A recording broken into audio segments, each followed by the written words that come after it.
ஞானானந்தமயம் தேவம் நிர்மலஸ்படிகாகிருதிம் ஆதாரம் சர்வ வித்யாநாமயக்ரீவம் பாஸ்மகே. நேயர்கள் அனைவருக்கும் அஸ்ட்ரோ கே எஸ் ஐயங்காரின் பணிவான நமஸ்காரங்கள். மாத பலன் விஸ்வாவசு வருஷம் மார்கழி மாதம் 16/12/2025 14/1/2026 வரலும் உண்டான நாட்கள். இந்த காலகட்டத்தின் பலன்கள் மேஷம் முதல் மீனம் வரை எப்படி இருக்குன்னு பார்க்கலாம், ஒரு ராசிக்கும். அதற்கு முன்னாடி இந்த மாதத்தினுடைய மார்கழி மாதத்தினுடைய கோல்சாரம் என்ன அப்படின்றத பார்ப்போம். அதற்கு பிறகு மார்கழி மாதத்தில் வரக்கூடிய விசேஷ நாட்கள் என்னன்றதை பார்ப்போம். பொதுவாகவே மாத கிரகங்கள்னு சொல்லக்கூடிய சூரியன், செவ்வாய், புதன் மற்றும் சுக்கிரனுடைய மாறுதல்களை வச்சு மாதத்தினுடைய பலன்களை சொல்லுவோம்.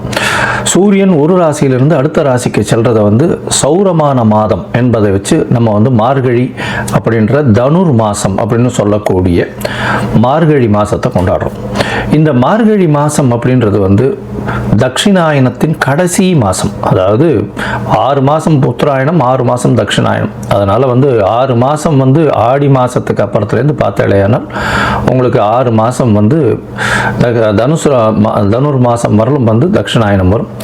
இந்த தட்சிணாயனத்தினுடைய முதல் மாதமும் கடைசி மாதமும் ஆண்டவனுக்குன்னே உரித்தாக சொல்லக்கூடியது. அதனால் வீட்டு ஃபங்க்ஷன்ஸ் எல்லாம் அந்த மாதிரிலாம் இருக்காது. பொதுவான ஃபங்க்ஷன்ஸ், அதாவது கோவில்கள் அந்த மாதிரியான பொதுவான ஃபங்க்ஷன்ஸ் தான் இருக்கும். இந்த கோவில்கள், அதாவது இந்த மார்கழின்னு சொன்னாலே கோவில்களில் திருப்பாவை, திருவம்பாவை, ஆண்டாளுக்கும் சரி, நாயன்மார்களுக்கும் சரி, மிகப்பெரிய சிவன் கோவிலுக்கும் சரி, வைணவ திருத்தலங்களுக்கும் பெரிய ஏற்றத்துடன் இருக்கக்கூடிய விஷயங்களாக சொல்கிறது. மார்கழி மாதம் கார்த்தால ஒரு 3-3:30 மணிக்கு பஜனை, அதாவது திருப்பாவையும் திருவம்பாவையும் சொல்லிட்டு போகிறது, இதெல்லாம் ரொம்ப பெரிய விஷயமாக பார்க்கப்படுறது. ஓசோன் அப்படின்னு சொல்லக்கூடிய ஆக்சிஜன் அதிகமாக இருக்கக்கூடிய நேரமும் அந்த காலகட்டத்தில் இருக்கும். அதனால் early மார்னிங் மார்கழி மாதத்தில் முடிச்சுக்கிறது அப்படி ரொம்பவும் விசேஷம். உடல் நலத்துக்கும் மிகப்பெரிய ஏற்றத்தை கொடுக்கும். அப்படின்றதுனால மார்கழி ரொம்பவுமே விசேஷம். கடைசி மாதம் தட்சிணாயனத்தில் இது அதாவது தேவர்களுக்கு, தெய்வங்களுக்கே உண்டான மாதம். இந்த மாதத்தினுடைய கோல்சாரம் என்ன அப்படின்றத பார்ப்போம். முதல்ல பார்த்தாலேனால் காலபுருஷ தத்துவத்தின் 4ஆம் ராசியில் இருக்கக்கூடிய குரு பகவான் வக்ரகதியில் இருக்கார். வக்ரகதியில் இருக்கக்கூடிய குரு பகவான் மாதம் பிறந்து ஒரு 5 நாளில் புனர்பூசம் 4ஆம் பாதத்திலிருந்து புனர்பூசம் 3ஆம் பாதம் போய்டுறார். அதாவது 21/12 அன்னைக்கு புனர்பூசம் 3ஆம் பாதம் மிதுன ராசிக்கு போய்டுறார். இந்த காலகட்டத்தில் மாதம் பிறக்கும்பொழுது கேது இந்த மாதத்தில் 5ஆம் ராசியான சிம்மத்தில் இருக்கார்.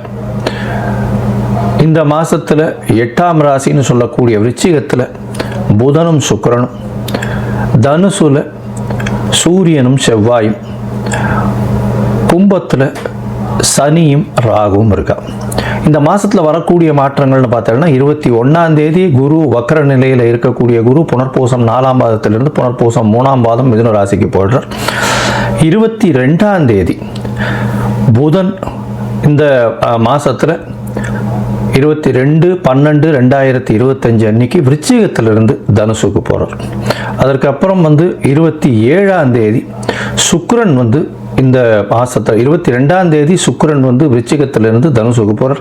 27/12/2025 அப்போ புதன் விருச்சிகத்திலிருந்து தனுசுக்கு போகிறார். அதுக்கப்புறம் மாத கடைசியில் பார்த்தாலேயானால் 11/1/2025 அன்னைக்கு புதன் தனுசுவிலிருந்து மகரத்திற்கும், அதற்கு பிறகு செவ்வாய் தனுசுவிலிருந்து மகரத்திற்கு 14/1/2026 போகிறார். ஸோ இந்த மாதம் பார்த்தாலேயானால் 21ஆம் தேதி 21/12 குரு வக்கர நிலையில் மாறுறார். அதற்கு பிறகு சுக்கிரன் 22ஆம் தேதி தனுசுக்கு போகிறார். 27ஆம் தேதி, அதாவது 25/12/2025 அன்னைக்கு புதன் தனுசுக்கு போகிறார். 11/1/2026 அன்னைக்கு தனுசில் இருக்கக்கூடிய புதன் மகரத்திற்கு போகிறார். அதற்கு பிறகு இந்த மாதத்தின் கடைசி நாளான 30ஆம் நாள், அதாவது 14/1/2026 அன்னைக்கு செவ்வாய் தனுசுவிலிருந்து மகரத்திற்கு மாறுறார். இது இந்த மாதத்தினுடைய மாற்றங்கள். சரி, இந்த மாதத்தில் வரக்கூடிய விசேஷ நாட்கள் என்ன அப்படின்னு பார்த்தோம்னா, இந்த மாதம் மொத்தமே விசேஷம்தான். ஏன்னா 12 ஆழ்வார்களில் பெண்ணுன்னு சொல்லக்கூடிய ஆண்டாளின் மிக முக்கியமான மாதம் திருப்பாவை சொல்லி வச்ச 30 நாட்கள் வரக்கூடியது. இந்த மாதத்தில் பார்த்தாலேயானால் 19/12 அன்னைக்கு ஹனுமத் ஜெயந்தி, மார்கழி மூல நட்சத்திரம். அதற்கு பிறகு பார்த்தாலேயானால் 20ஆம் தேதி அன்னைக்கு அமாவாசை. இந்த மாதத்தில் பார்க்கும்பொழுது 30ஆம் தேதி வைகுண்ட ஏகாதசி. இந்த வருஷத்தினுடைய, அதாவது மார்கழி மாதத்தில் வரக்கூடிய ஏகாதசி, வளர்பிறை ஏகாதசி, வைகுண்ட ஏகாதசி வருது. அதற்கு பிறகு பார்த்தாலேயானால் 2/1/2026 அன்னைக்கு மார்கழி மிருகசீரிஷம், மிருத்யுஞ்சய, அதாவது மார்க்கண்டேயன் பிறந்த நாள். அதாவது மிருத்யுஞ்சய ஹோமம் பண்ணுவா, உடல் நலம் குன்றியவர்களுக்கு உடல் நலத்தில் ஏற்றம் கொடுக்கக்கூடிய ஹோமங்கள் பண்ணக்கூடிய நாளாக கருதப்படுகிறது. அதாவது தீர்காயுஸ் இருக்கிறதுக்கு, உடல் நலிந்து போன ஒரு சீனியர் சிட்டிசன் சவாலுக்கெல்லாம் அந்த அன்னைக்கு வந்து போய் மார்க்கண்டேயன் இதுக்கு போய் பிரச்சனை பண்ணிட்டு வர்றதோ, இல்லைன்னா ஆற்றுல வந்து இது மார்கழி மிருகசீரிஷத்து அன்னைக்கு இது, அதாவது உடல் நலம் நல்லபடியாக ஏற்றமாக இருக்கணும்னு வந்து பூஜை பண்ணுறது நல்ல விசேஷம். அதற்கு பிறகு 3/1/2026 அன்னைக்கு ஆருத்ரா, திருவாதிரை நட்சத்திரம், பௌர்ணமி வேறு. ஏன்னா திருவாதிரைன்னும் போது பௌர்ணமி, தனுர் மாதம் வரக்கூடிய பௌர்ணமி ஆருத்ரா சிவன் கோவிலில் மிகப்பெரிய விசேஷம் கொண்டாடக்கூடியது. அது விரதம் இருந்து அந்த ஆருத்ரா தரிசனம் முடிச்சுட்டு தான் வந்து எல்லாருமே வந்து சாப்பாடு சாப்பிடுவாங்க. ஆருத்ரா களி ரொம்பவுமே விசேஷம். இந்த மாதம் பார்த்தேலையானால், அதாவது 11/1/2026 அன்னைக்கு கூடாரை வெல்லும் சேர் கோவிந்தா உந்தன்னை அப்படின்னு 27வது பாசுரம் வரக்கூடியது. அதாவது கூடாரை வல்லின்னு சொல்லக்கூடிய 27வது பாசுரம், அது மிகவும் வசதியான பாசுரமாக சொல்லப்படுகிறது. அதற்கு பிறகு 14/1/2026 அன்னைக்கு போகி பண்டிகை. போகி பண்டிகை பழையன கழிதலும் புதியன புகுதலும்னு சொல்லக்கூடியது. தேவையற்ற விஷயங்கள் எதையும் வச்சுக்காம வெளியில் போட்டுட்டு, அதாவது மனசுக்குள்ளே இருக்கிறதும் சரி வெளியில் இருக்கிறதும் சரி அகமும் புறமும் தூய்மை அடையக்கூடிய ஒரு விஷயம். ஏன்னா அதுக்கு அடுத்த நாள் வந்து மகரத்துக்கு போகிறார் சூரியன்.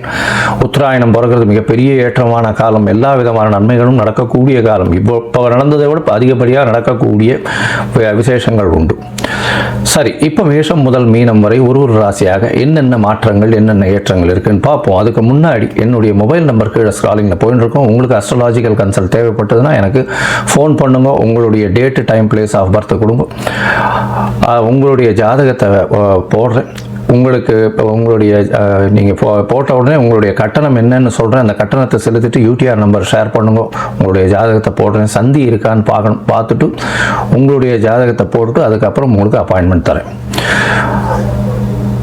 உங்களுடைய தசாபுக்தி அந்தரம் சூக்ஷ்மம் இன்றைக்கு இருக்கக்கூடிய கோச்சார நிலைமைகளை வைத்து உங்களுடைய நிலைகளை பார்த்து உங்களுக்கு என்ன பரிகாரம், எந்த அளவு எளிய பரிகாரம் செய்யலாம் அப்படின்றதையும் பார்க்கலாம். சரி, இப்போ மேஷம் முதல் மீனம் வரை உண்டான மார்கழி மாதம் விஸ்வாவசு வருஷம் எப்படி இருக்கு அப்படின்றத பார்ப்போம். மீனம், பூரட்டாதி, உத்திரட்டாதி, ரேவதி, இந்த 3 நட்சத்திரம் 9 பாதங்களை கொண்ட ராசி. ராசியின் அதிபதினு சொல்லக்கூடியவர் குரு பகவான். இந்த மாதம் பார்த்தேன்னா தனுர் மாதம், அதாவது மார்கழி மாதம் விஸ்வாவசு வருஷம் 16/12/2025 14/1/2026 வரலும் உண்டான காலகட்டம். உங்களுடைய ராசிக்கு 6ஆம் அதிபதினு சொல்லக்கூடியவர் 10ஆம் இடத்துல இருக்கார். புதிய அரசாங்க வேலை, அரசாங்கம் சம்பந்தமாக வேலைகள் கிடைக்கக்கூடிய வாய்ப்பு, அரசாங்க கான்ட்ராக்ட் கிடைக்கக்கூடிய வாய்ப்பு, தொழிலில் பெரிய அபரிமிதமான ஏற்றம் கிடைக்கக்கூடிய காலகட்டமாக அமைய போகிறது. என்ன சார், வருஷம் தான் தனுர் மாதத்தில் சூரியன் அங்கே போவார், எப்படி சார் அப்படின்னா, இந்த மாதம் வந்து ஒரு பெரிய மாற்றம். என்னென்னா 9-10 அதிபதிகள், 9ஆம் இடத்து அதிபதி 10ஆம் இடத்துல இருக்கார். குரு வந்து 4ஆம் இடத்துல வர்றார். 21/12/2025 அன்னைக்கு வக்கரகதியில் 4ஆம் இடத்துக்கு வர்றார். அவர் வந்து பரிவர்த்தனை யோகத்தில் வந்து 4-10 பரிவர்த்தனை ஆறுது. புதன் பகவான் 10ஆம் இடத்துக்கு வர்றார். அதனால பரிவர்த்தனை யோகம் அமையிறது. இந்த காலகட்டத்தில் பார்த்தாலேயானால் 10ஆம் அதிபதியும் 6ஆம் அதிபதியும் சேர்ந்து இருக்கக்கூடிய காலகட்டம். தொழிலில் மிகப்பெரிய ஏற்றம் கிடைக்கக்கூடிய காலகட்டம். அரசாங்க சம்பந்தமாக பெரிய ஏற்றம் கிடைக்கக்கூடிய காலகட்டம். அரசாங்க விருதுகள் வரக்கூடிய வாய்ப்புகள் உண்டு. 9ஆம் அதிபதி 10ஆம் அதிபதி சேர்ந்து இருக்கக்கூடிய வாய்ப்பு. அதனால் வந்து தர்மகர்மாதிபதி யோகம்னு சொல்லக்கூடியது பொது காரியங்களுக்கு, உங்களுக்கு பொது காரியங்கள் மூலியமாக உங்களுடைய புகழ், அந்தஸ்து, கௌரவம்லாம் அதிகமாகக்கூடிய வாய்ப்பு. புதிய வீடு மனை வாங்கக்கூடிய பாக்கியம் இந்த மாதம் உண்டு. தாயின் உடல்நிலையில் நல்ல ஒரு ஏற்றம், உங்களுடைய உடல்நிலையில் நல்ல ஒரு ஏற்றம் இருக்கக்கூடிய காலகட்டம். வெளிநாடு வெளியூர் செல்லக்கூடிய வாய்ப்புகள் உண்டு. வேலை மாறுதல்கள் வரும். உயர் பதவி வரக்கூடிய வாய்ப்புகள் நிச்சயமாக இருக்கும். 9ஆம் இடத்துல சுக்கிரனும் புதனும் இந்த மாதத்தில் இருக்கார். 7, 8 அதிபதிகள் 9ஆம் இடத்துல போய் இருக்கிறதுனால கண்டிப்பாக எதிர்பாலினத்தவர் மூலியமாக திடீர் பொருளுதவி வரக்கூடிய வாய்ப்புகள் நிச்சயமாக உண்டு. பார்ட்னர்ஷிப் பிஸ்னஸில் பெரிய ஏற்றம் கிடைக்கக்கூடிய வாய்ப்புகள், வெளிநாடு வெளியூர் சென்று போய் வரக்கூடிய வாய்ப்புகள், படிப்புக்காக வெளிநாடு போயிட்டு வரக்கூடிய வாய்ப்புகள் நிச்சயமாக உண்டு. மொத்தத்தில் பார்க்கும் பொழுது இந்த மீன ராசிக்காரர்களுக்கு பெரிய ஏற்றமான காலம். புதிய வீடு மனை வாங்கக்கூடிய வாய்ப்பும், தொழிலில் பெரிய மாறுதல்கள் வரக்கூடிய வாய்ப்பும், அரசாங்க பணி செய்யக்கூடிய வாய்ப்புகள், அரசாங்கத்தில் வேலை மாறுதல்கள், வேலை மாற்றங்கள், வேலையில் ஏற்றங்கள், ப்ரமோஷன் கொடுத்து வெளியூர் போக சொல்லுவாங்க, இந்த மாதிரி இருக்கும். ஏன்னா 6ஆம் அதிபதி 10ஆம் இடத்துல ஆட்சி பெற்ற பரிவர்த்தனை குருவோடு இருக்கிறது பெரிய விசேஷம். அதனால் நிச்சயமாக வேலையை கொடுத்துட்டு, அதிகமான வேலையை கொடுத்துட்டு மாறுதல்களை கொடுப்பாங்க. அது தவிர பார்த்தலையானால் பணவரவிற்கு பஞ்சம் இருக்காது. 12ஆம் இடத்துல சனி பகவான் வேறு இருக்கார். அதனால் வீடை விட்டு நாட்டை விட்டு வெளியில் போக வேண்டிய கட்டாயம் வரும். உடல் உபாதைகள் சற்று வரக்கூடிய வாய்ப்புகள் நிச்சயமாக இருக்கும். இருந்தாலும் குரு பகவான் ஆட்சி பெற்றிருக்கிறதுனால கவலைப்பட தேவையில்லை. இந்த மாதத்தில் பார்த்தாலேயானால் உங்களுடைய ராசிக்கு சப்தமாதிபதியும் 11ஆம் இடத்துல வர்றார். எப்போன்னா இந்த மாத கடைசியில் 11ஆம் இடத்துல வந்துடுறார். புத பகவான் 11ஆம் இடத்துல வர்றது பெரிய விசேஷம். அதனால் பார்ட்னர்ஷிப் தொழிலில் பெரிய ஏற்றம் கிடைக்கக்கூடிய வாய்ப்புகள் உண்டு. எதிர்பாலினத்தவர் மூலியமாக நல்ல ஒரு ஏற்றம் கிடைக்கக்கூடிய வாய்ப்பு உண்டு. இந்த மாதத்தில் பார்த்தாலே முயற்சிகள் எல்லாமே நிச்சயமாக நிறைவேறக்கூடிய வாய்ப்பு. ஏன்னா 10ஆம் இடத்துல சூரியன் இருக்கிறது திக்பலம், செவ்வாய் இருக்கிறது திக்பலம். அரசு சார்ந்த நிறுவனங்கள், மருத்துவர்கள், அதை தவிர பார்த்தாலேயானால் இந்த இது இம்போர்ட் எக்ஸ்போர்ட் பிஸ்னஸ் பண்ணுறவங்க, இந்த கடல்சார் உயிரினங்கள் இது பண்ணுறவங்க, வியாபாரம் பண்ணுறவங்க, தங்கம் உள்ளிட்ட, அதை தவிர கேஷியர், அதாவது பேங்க் கேஷியர், பேங்கிங் செக்மெண்ட், இதெல்லாம் பார்க்குறவங்க, அதை தவிர எழுத்து பணியில் இருக்கவங்க, ப்ரொஃபஸர்ஸ், இவங்களுக்கெல்லாம் பெரிய ஏற்றம் கிடைக்கக்கூடிய காலகட்டமாக அமைய போகிறது. இந்த மாதத்தில் பார்த்தீங்கன்னா உங்களுடைய முயற்சிகள் எல்லாமே நிறைவேறக்கூடும். ஏன்னா 3, 8 அதிபதியும் 10ஆம் இடத்துல இருக்கார். வெளிநாடு போகணும்னு பார்த்துட்டு இருப்பீங்க. அதீத பணம், மறைந்த இடத்திலிருந்து பணம் வரக்கூடிய வாய்ப்புகள் நிச்சயமாக உண்டு.